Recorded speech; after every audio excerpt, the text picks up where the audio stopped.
नमस्कार दोस्तों। हम बात कर रहे हैं, कई बार हम बचपन में कुछ गलतियां कर जाते हैं और उन गलतियों के तहत हम बाल न्यायालय में हमारी केस जाती है और वहां हमें कभी कभी दोषी सिद्ध किया जाता है और कई बार हम सुधार अपने में लाते हैं और हमें बाहर कर दिया जाता है और फिर हम प्रतियोगी परीक्षाओं की तैयारी शुरू कर देते हैं और कई बार हमें नियुक्ति भी मिल जाती है। एक ऐसे ही मामले पर इलाहाबाद हाई कोर्ट ने कल की इलाहाबाद हाई कोर्ट के मुख्य न्यायाधीश अरुण भंसाली और न्यायमूर्ति शैलेंद्र क्षितिज की बेंच ने एक निर्णय दिया है।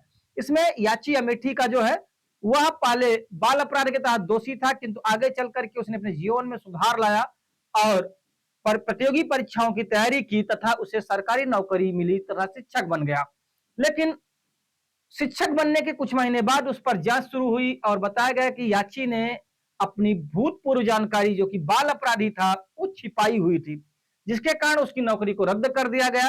लेकिन वह हाईकोर्ट पहुंच गया। हाईकोर्ट ने उसके जो है उसकी याचिका को स्वीकार करते हुए उसमें सुनवाई की और उस सुनवाई के पश्चात हाईकोर्ट ने माना कि अपराधी जो कि बचपन में था वह युवावस्था या वयस्कावस्था में आने के बाद अब जो है अपराध नहीं रह गया। अगर उसने ऐसा किया तो कोई अपराध नहीं किया है, उसे अपनी बचपन की चीजों को छुपाने का अधिकार है। अब वह समाज का एक सामान्य नागरिक है, उसने तैयारी की, परीक्षाएं पास की और तब नौकरी पाई, इसलिए उसे नौकरी में बने रहने का पूरा अधिकार है। इस तरह से उसने निर्णय दिया कि बाल अपचारी की दोषसिद्ध सरकारी नौकरी में अब बाधा नहीं हो सकती है। तो ये अच्छा निर्णय है। कई बार बचपन में हम उद्वेग में बिना जाने समझे परवरिश की वजह से कई गलतियां कर जाते हैं, लेकिन इसका खामियाजा हमें जीवन भर नहीं भुगतना चाहिए। अगर हम मुख्य धारा में आना चाहते हैं तो हमें मुख्य धारा में आने का पूरा अधिकार है। इलाहाबाद हाई कोर्ट के इस निर्णय से ऐसे तमाम बच्चों को राहत मिलेगी जो बचपन में कुछ गलतियां कर जाते हैं लेकिन बाद में जब समझदारी आती है तो कुछ अच्छा करना चाहते हैं।